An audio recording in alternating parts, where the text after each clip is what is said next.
নেইমারকে নিয়ে পাওয়া গেল বড় সুখবর। ইনজুরিতে বদলে গেল ব্রাজিলের প্রীতি ম্যাচে স্কোয়াড। কারা দলে জায়গা পেল আর কারাই বা দল থেকে বাদ পড়ল, এই নিয়েই আজকের ভিডিও। তাই ভিডিওটি না টেনে শেষ পর্যন্ত দেখুন। আর আপনি যদি আমাদের চ্যানেলে নতুন হয়ে থাকেন তাহলে এখনই সাবস্ক্রাইব করে রাখুন। আর ইতিমধ্যে সাবস্ক্রাইব করে থাকলে আপনাকে অসংখ্য ধন্যবাদ। আগামী 10 ও 14 তারিখে মাঠে নামছে ব্রাজিল।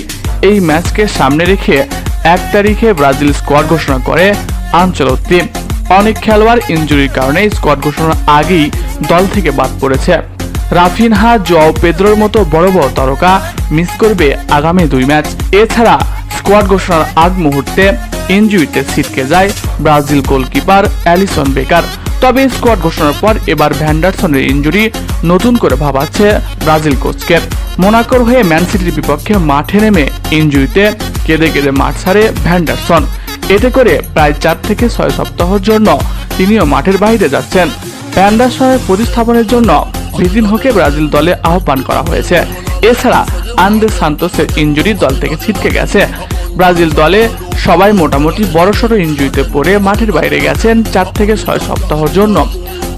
অন্যদিকে ব্রাজিল দলে নেইমার কবে ফিরবে এই নিয়ে কথা বলেছে আনচেলত্তি। নেইমার ফিট হলে দলে আসবে। সম্ভবত নভেম্বরে নেইমারকে ব্রাজিল দলে দেখা যাবে। নেইমারকে নিয়ে আনচেলত্তি বলেন, তার প্রমাণের কোনো দরকার নেই, তার সামর্থ্য আমাদের জানা আছে। তিনি ব্রাজিলের ইতিহাসের সেরা খেলোয়াড়, তার সবচাইতে বেশি গোল আছে। এটাই বলে দেয় নেইমার ব্রাজিল দলের জন্য কি করেছে। তাই নেইমার ফিট হলে সোজা দলের সঙ্গে চলে আসবে, এটা স্বাভাবিক ব্যাপার। তবে নেইমারের সুস্থতা সবার আগে জরুরি, তাই আমরা তার সাথে নিয়মিত যোগাযোগ রাখছি।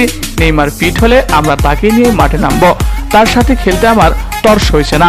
প্রিয় দর্শক, নেইমারের অপেক্ষায় কে কে রয়েছেন কমেন্ট করে জানাতে পারেন আপনার মন্তব্য। এছাড়া খেলাধুলার সকল আপডেট সবার আগে পেতে হলে আমাদের চ্যানেলটি সাবস্ক্রাইব করতে ভুলবেন না। ধন্যবাদ সবাইকে।